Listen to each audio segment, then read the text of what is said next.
y'all, I just wanted to drop a bit more of a fun video this time around. Mainly because I feel like I've been complaining a little bit too much and I never want this channel to get too negative, so today we're gonna bounce around some complaints that are a little bit more lighthearted. At the risk of being repetitive, songs I won't mention in this list are songs that I've been pretty vocal about, such as NMIXX's Oh or Lapalis's Hit Ya. And with that being said, let's go on to talk about K-pop songs that I pretend don't exist.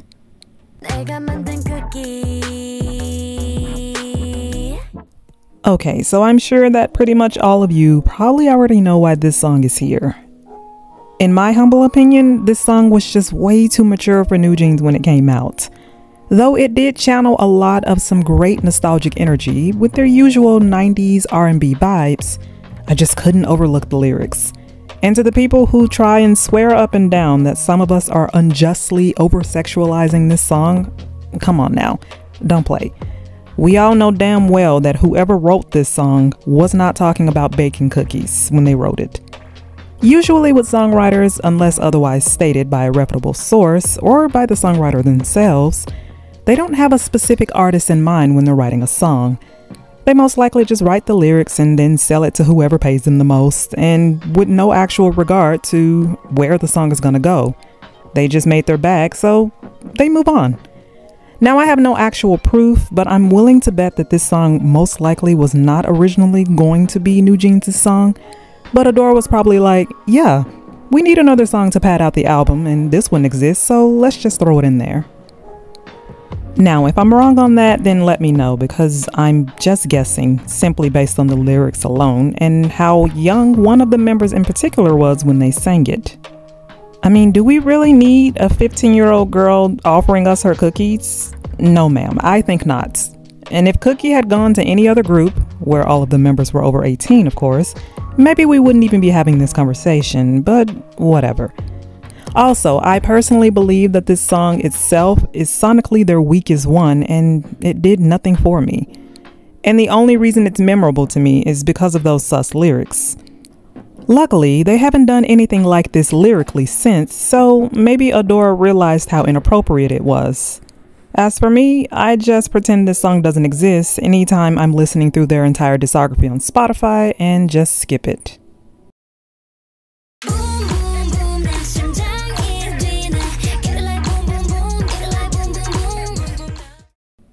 I know I'm about to catch some major shit for this because I've seen how much people seem to love this song online, but yeah, when I first listened to this song, I just could not understand what the hell I was listening to. It was like a waking fever dream, and what's worse is that I can't even blame the song itself.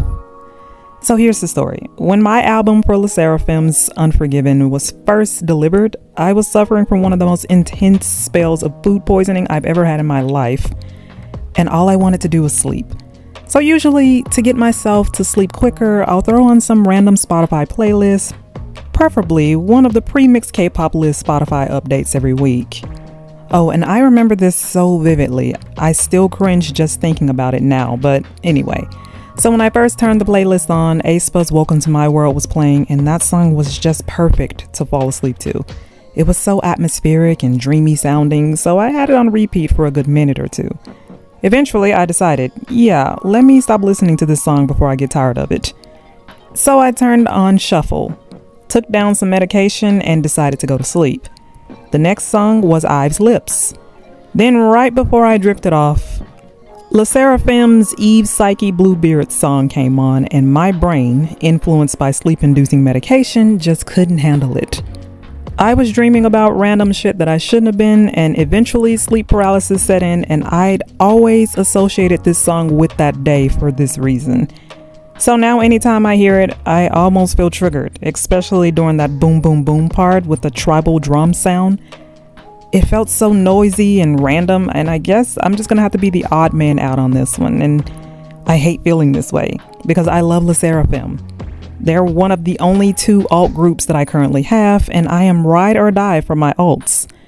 The members themselves are also all over my phone and laptop wallpapers, but damn, I wish they hadn't promoted this song so much, because now all it does is remind me of one of the worst days of my life.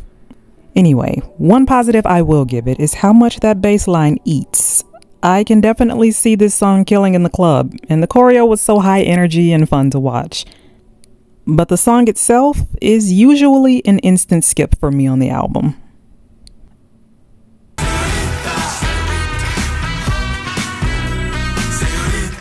This entry is probably the funniest one to me, mainly because I think that even Idol themselves like to pretend that this song doesn't exist.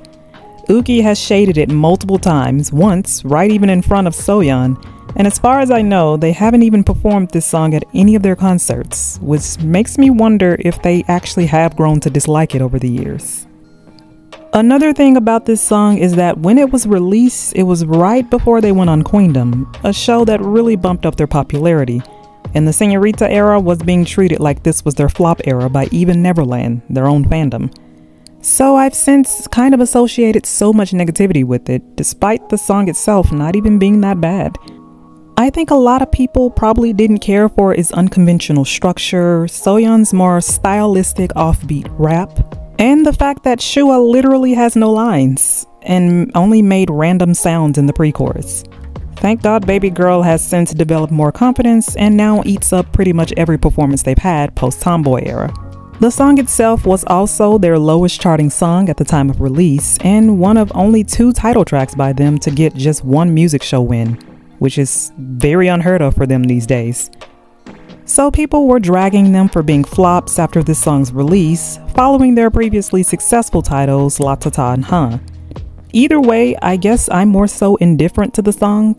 Sometimes I forget it exists until it comes up on shuffle and I'm like, oh yeah, that's right, they did release this. So I guess this is more of a matter of me forgetting that the song exists rather than me going out of my way to actively avoid it. I rarely ever seek it out, but there are days where if it starts to play on Spotify randomly, I may or may not listen to it to the end. I know. This song has already gotten all the shit in the world at the time of its release, but my reasoning for pretending it doesn't exist actually isn't because I dislike the song. I actually liked the song when it came out. I didn't think it was ITZY's strongest title track, but I've since filed it under the same folder as Idol's Queen card. The song was a simple feel-good flex song that I had no intention of taking seriously. The lyrics sounded very tongue-in-cheek and the song itself had a very kids boppy bounce to it, which while I can understand other people having a problem with that, I myself don't mind when songs don't take themselves too seriously. Sometimes I think it's okay to just vibe with a song without worrying about how cringy the lyrics might or might not sound, or how basic the instrumentation might come off. I don't listen to K-pop for deep soul-searching lyrics and lore. It's fine when we get it, but at the end of the day, it's just the genre of music. So the song itself wasn't an issue for me personally, at first anyway.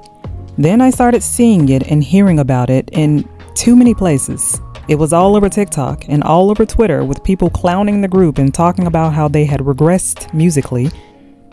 And eventually, I just got tired of listening to the song and now I tend to avoid it whenever it pops up, simply out of boredom for how overexposed it eventually became. Side note, people really need to stop slapping the flop label on a group just because the group had one song that they don't like. Flop is not one lower charting song. The definition of this word has become so watered down these days, it's weird. If a group is still selling albums, winning music shows, selling tour tickets, and able to hold successful fan events, then trust me, the group is not flopping.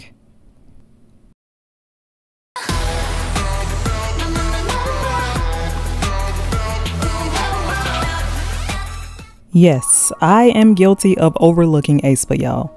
I regret that now, but in the beginning of their career, I remember feeling like Black Mamba was a very mid song, especially compared to what their discography sounds like now.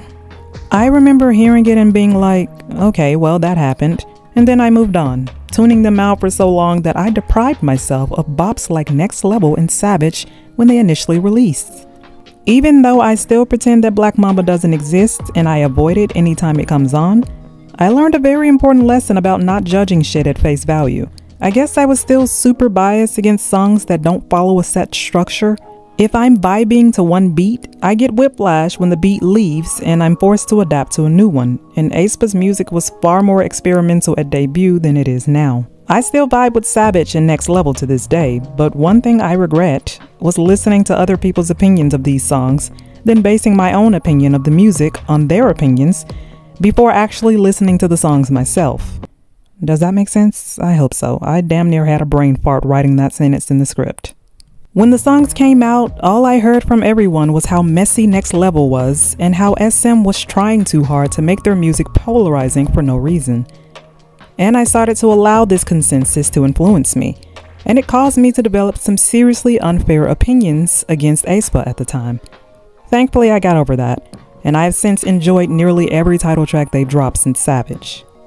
Anyway, Black Mamba is still my least favorite aespa song and will likely continue to be. But from that dislike came a lesson. Stop listening to everyone else and develop your own sense of taste. Mob mentality is lame. Thank you for coming to my TED Talk, and thank you for watching the video.